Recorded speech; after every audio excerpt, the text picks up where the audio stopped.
My pizza. The pizza. Well then.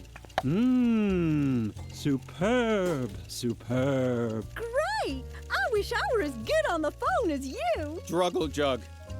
And Peter is satisfied too. Satisfied? How could I be satisfied in such a world, in which the only moments worth living for are those when the pizza arrives with the right toppings? That means yes. We owe you one. Peter almost starved to death. It's not that bad. I've already lost all hope of dying honorably anyway. Struggle jug. Well said. Now that the food is taken care of, let us begin the game. Don't you want to play too, sweetie? You'll see. It'll be incredibly fun. If you take pleasure in such excessive self-degradation. That and a dice cup. Struggle jug. Uh-huh. So be it. Then follow us into the world of Hoth Motigor. Let's go. Your group has set up camp near the infamous Goblin Gorge. Lilli found herself in a clearing. The campfire was crackling, and the wind whipped through her clothes. You can hear the war drums of the goblins in the distance. This is your last rest before the great battle. Lilli did in fact hear drums. An enormous army seemed to be waiting for them in the nearby mountains. Wait, are you telling the story or am I? What? It's just that I see that you don't have the Dungeon Master screen in front of you. And I'm pretty sure that the Dungeon Master is recognized by his Dungeon Master's screen. That's ridiculous. I'm the narrator. I don't need a... Well, then why don't you be the Dungeon Master then? I'm curious how you'll do without any battle value tables or source books. What? But that's... That's what I thought. And now, move over. Ow! Hey! You can't just... Where was I? Oh, yes. You're here on the orders of the king to drive the goblins from the gorge. There are rumors that the goblins have dammed up the Pink River. This has turned Hoth Motigor's most important memorial into a reservoir, the Valley of Unpleasant Memories. Also sitting at the fire is a mysterious local guide. You're tired from the journey, but sleep is far from your mind. Goblin scouts could be lurking anywhere. The black magician Petrula, the noble Sir Drogalot, and the amusing juggler Snippo I want a different role. Shush. are gathering their strength for the battle. Only the Amazonian barbarian warrioress Lilligrim. Huh? That's you. Only the Amazonian barbarian warrior Lilligrim is restless. It's your move, Lilligrim. What will you do? Of all things, if we have to be a barbarian. Hello, Lilligrim. Would you like to be amused by my funny pranks? Then watch me. And are you amused? Not really. I didn't think I'd ever say such a thing, but I'd wish we'd go into battle instead of just hanging around here. I'd much prefer a quick, bloody death to this endless humiliation. The goblin? I'm not afraid of the goblins, if that's what you mean. I'm not worried about being cut into little pieces by mighty goblin swords. And I'm not bothered by the rumors that they wrap the intestines of their victims around thorny spears. For I am Snippo, the funny prankster of the group. Can you juggle? Yes, it doesn't just look like it.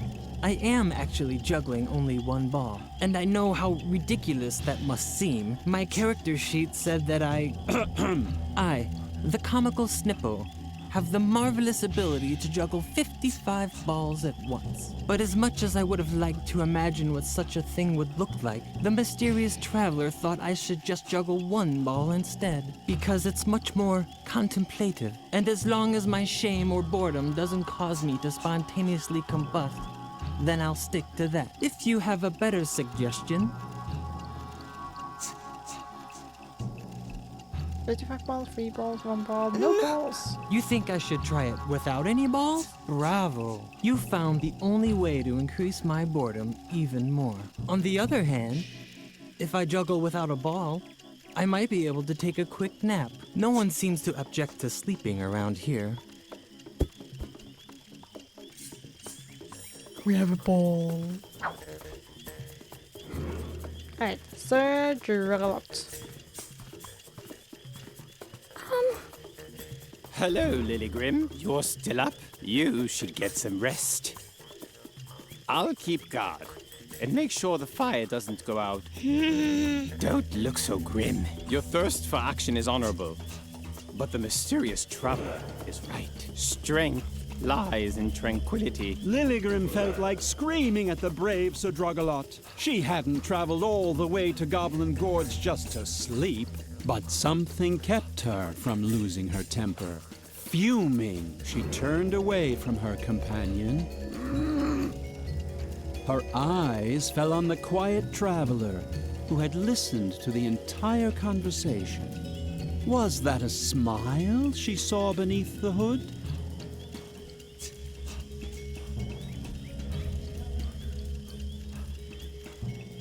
Let me end the conversation. My goodness, who do we have here then? A little barbarian warrioress? I sense great anger in you. Could it be that the thirst for battle sits in this little chest?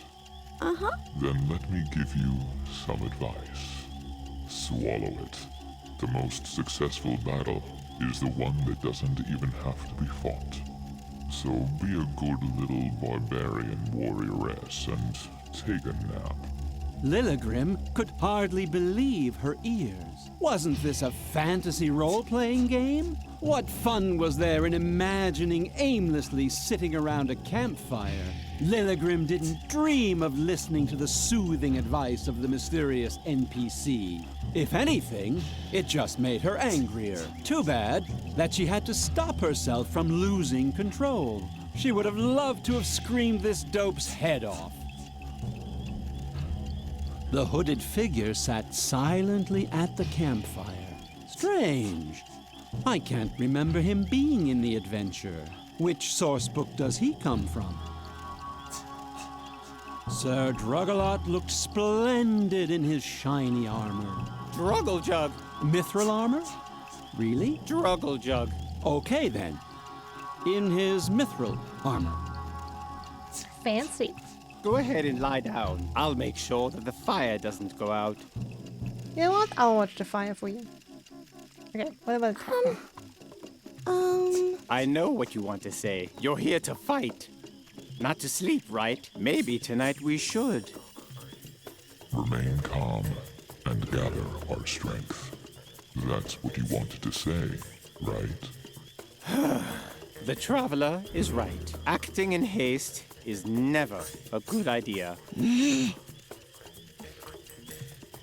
What about the goblins? Don't worry, I'm sure the goblins won't attack us tonight. They're guarding their reservoir dam in the gorge. But I do wonder what their plans are, damming up the Pink River and flooding the Valley of Unpleasant Memories. Why? It's all very mysterious. Wait, you know what? I'll watch the fire. Are you worried about the fire? Usually, I'd agree with you. Those few logs are certainly not enough to keep the fire burning through the night. Plus, the best things always happen to you when you go into the forest looking for firewood. You find treasure maps, fall into enchanted wells, or meet merchants with magical amulets. Maybe I should. Relax a little and call it a day. That's what you wanted to say, right? The traveler is right. There doesn't always have to be an adventure, and the night is pretty warm. I'll wait up to put the last log on the fire. Then I'll turn in too. How about you sleep?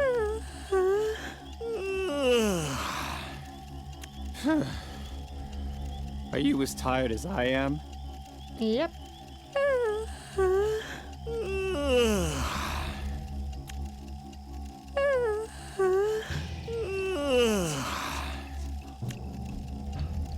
Did you know yawning is infectious? Petrula sat by the fire and watched the tea kettle. Briefly describe yourself. Well, I'm like a totally powerful wizard and pretty, but also totally powerful. And I'm wearing a robe embroidered with gold. And it's totally pretty, you know? Underneath the hood, I look like totally gothic, but pretty. Thanks, Petra. That's enough. I think she's pretty. Don't startle me like that. Can't you see I'm watching the kettle?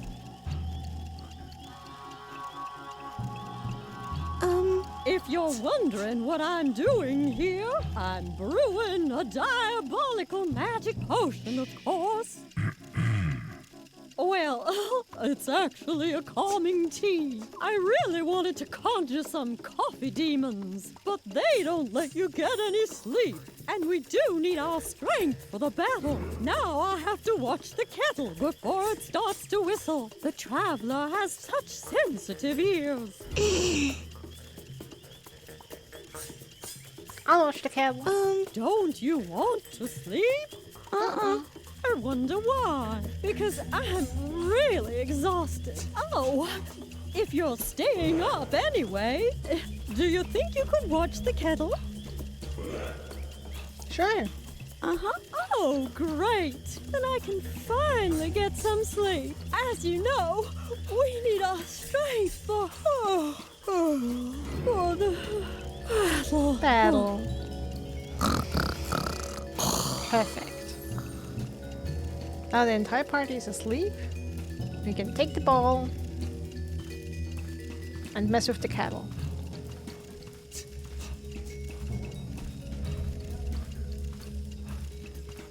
Why did you run around there? Good! The ball was stuck, but the pressure in the cauldron still wasn't enough for something to happen. Well then, how about we add some firewood?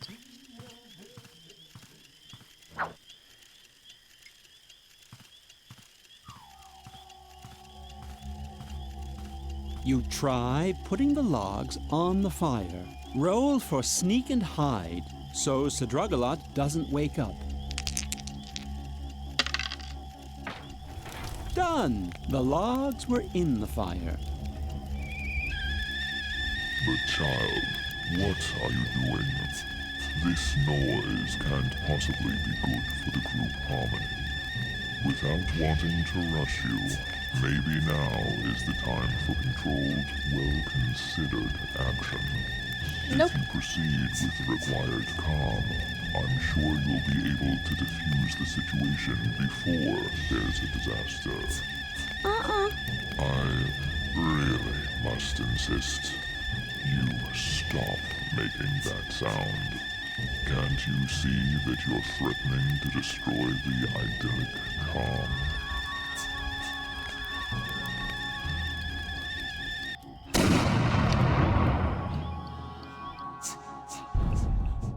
But that's to arms! They've declared war on us! Sound the horn!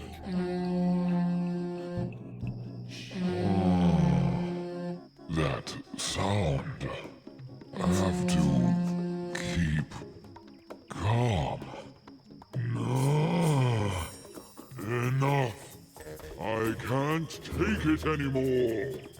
This noise is driving me crazy. I'm losing control. To arms.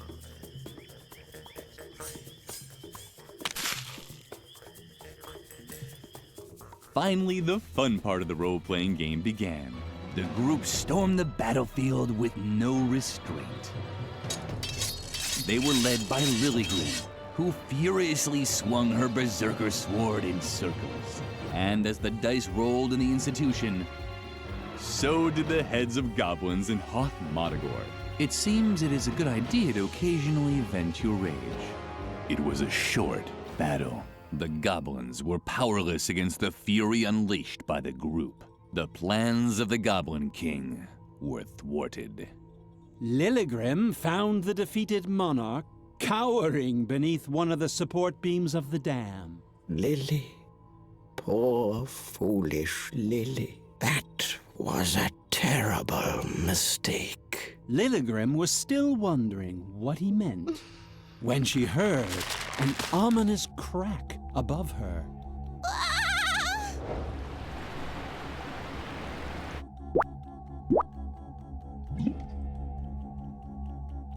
The dam breaks.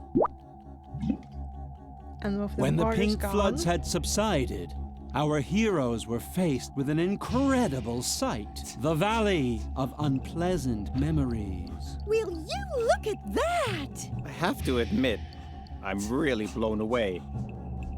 We shouldn't be here. Ha! You've always been quite the comedian, Snippo. No, I mean it. This valley is cursed. I heard that. Wait a second. Lilli? What's wrong with her?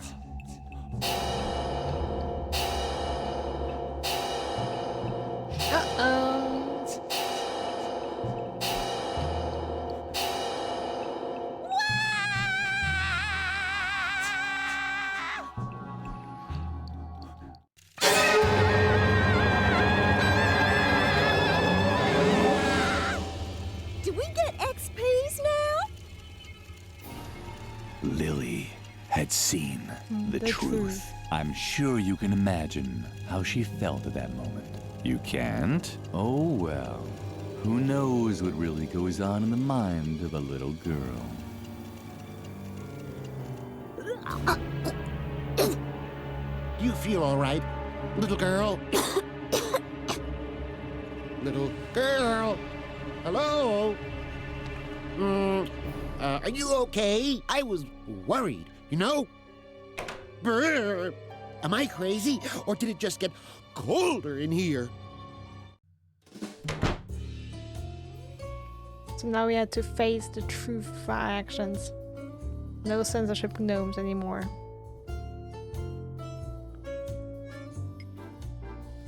Alright. Shop objects. Sorry. But what? Just see your. Yeah.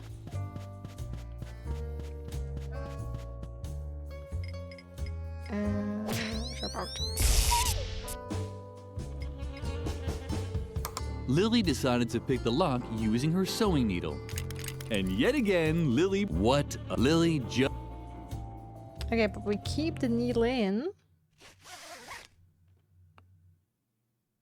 I now enter the hallucination. I think that's the solution. So I could have done that earlier.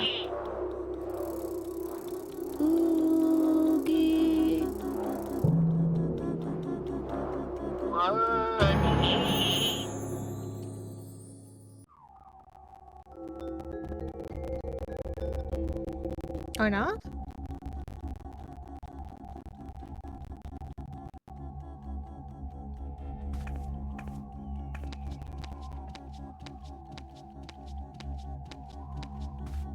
Oh, the arrow. Okay. Nope.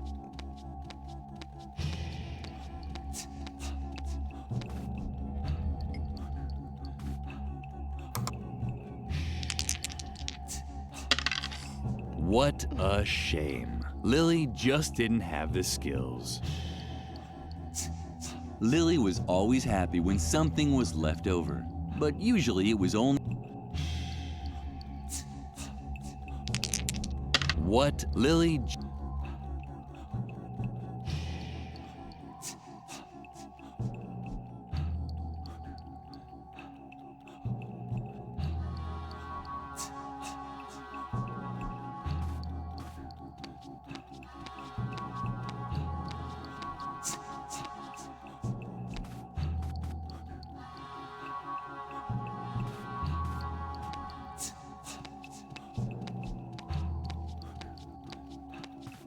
Can't only have a chicken to enter.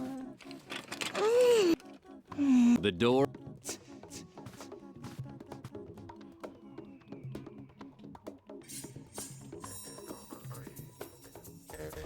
Lilli was always happy when... But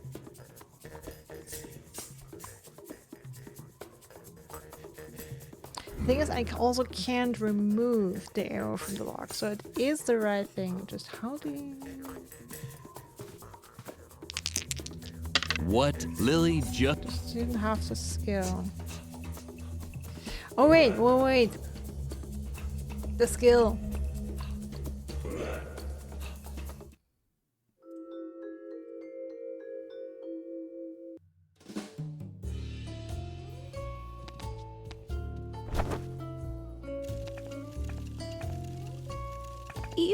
It's so depressing.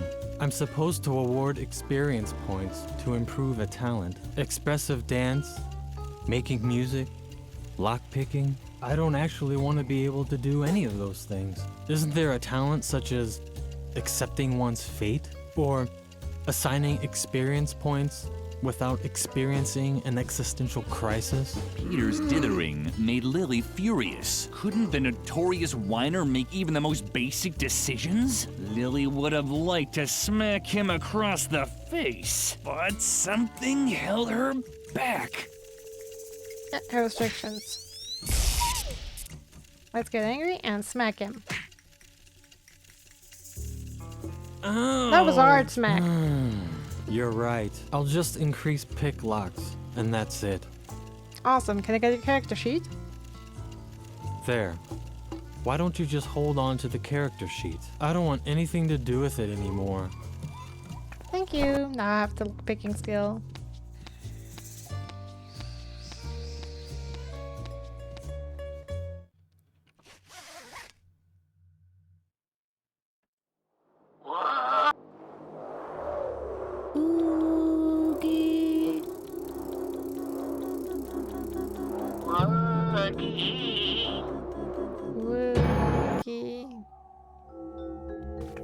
It sounded crazy, but she now actually had the skill to pick locks. Done. The gate was open. She wondered if...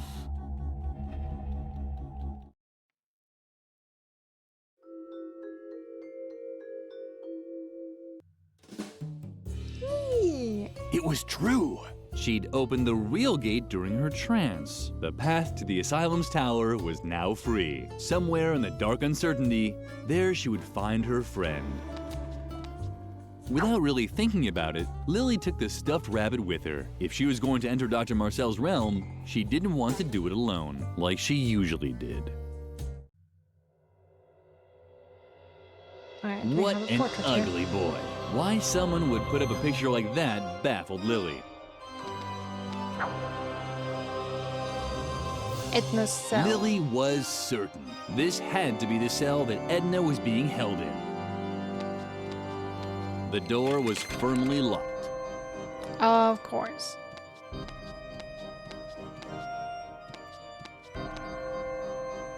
Please don't disturb.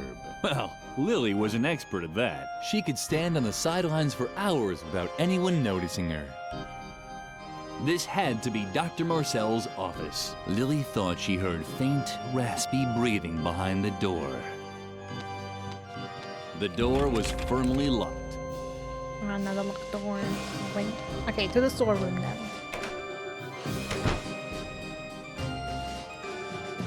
Alright, Phantom. Let's get the mirror. Let's get termites. How awkward. Lilli had destroyed the termite farm. Bowling ball?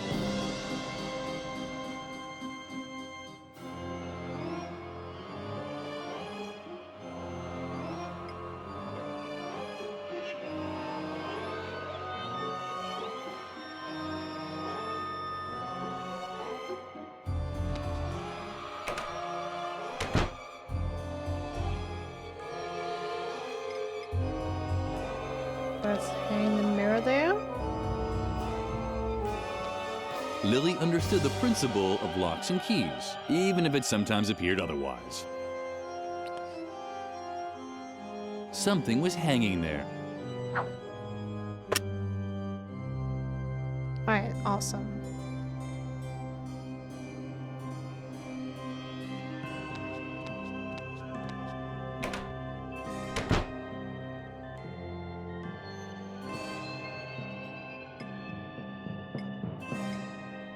Hanging up the portrait of the ugly boy there would certainly be spooky. But something was missing.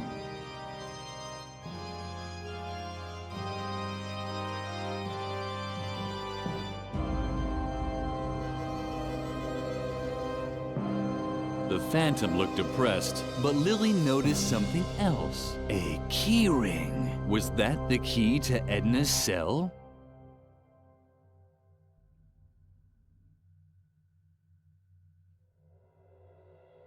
Let's try talking. Leave me alone. I'm a hopeless case. Father was right. Yes, you heard correctly. I'm Reuben, Dr. Marcel's secret second son, Alfred's older brother. Lilli didn't know who Alfred was, but she still thought it was appropriate to catch her breath in shock. We were supposed to have the perfect upbringing. Pops thought traditional methods were inadequate. That's why he began developing his own, while Alfred responded to his practices. I developed conspicuous behavior. I was a failed experiment. Pops was so disappointed that he kept me in the asylum cellar, hidden from the outside world. Alfred, on the other hand, was presented as a shining example of his parenting methods. I never had a chance to make him proud of me. Since Alfred died, everything just got worse. I'm invisible to him. A ghost, a bad dream. The strange circumstances surrounding Alfred's death showed him that childishness is a disease that needs to be eradicated. I should have died back then. If I could only see my brother one more time. I never got to say goodbye to him. I'm gonna try and show him his On brother. top of the clothes rack, the bowling ball looked like a skull, but something was missing. Lilli shuddered. Suddenly, there was a ghost in the storeroom. What's that? A ghost? Hey, listen here. If anybody's gonna do any haunting here, it's me. Beat it. If you see Alfred, tell him to haunt round this way sometime. I never got to say goodbye to him.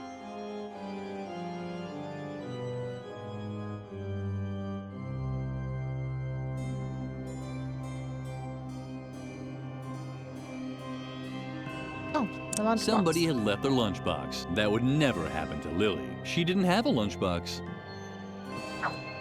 Perfect, the honey pancakes, because that's what I need to hang. I need something for the termites. So that they... Noteworthy, the termites scarfed all the pancakes and ate a hole through the door in the process. So that the moonshine comes in and can hang the portrait now. What's that? It reflects. A ghost? Hey, listen here. If anyone's gonna be haunting around here, then... Wait a minute. Alfred? Alfred! It's really you! I can't believe it. Oh, Alfred. I never got to say goodbye. And I have so much I still want to tell you. Where to begin? Oh, yeah. I know. You lousy, dirty toad. Because of you, I've lived my whole life in a stinking sewer. Just you wait. Get him!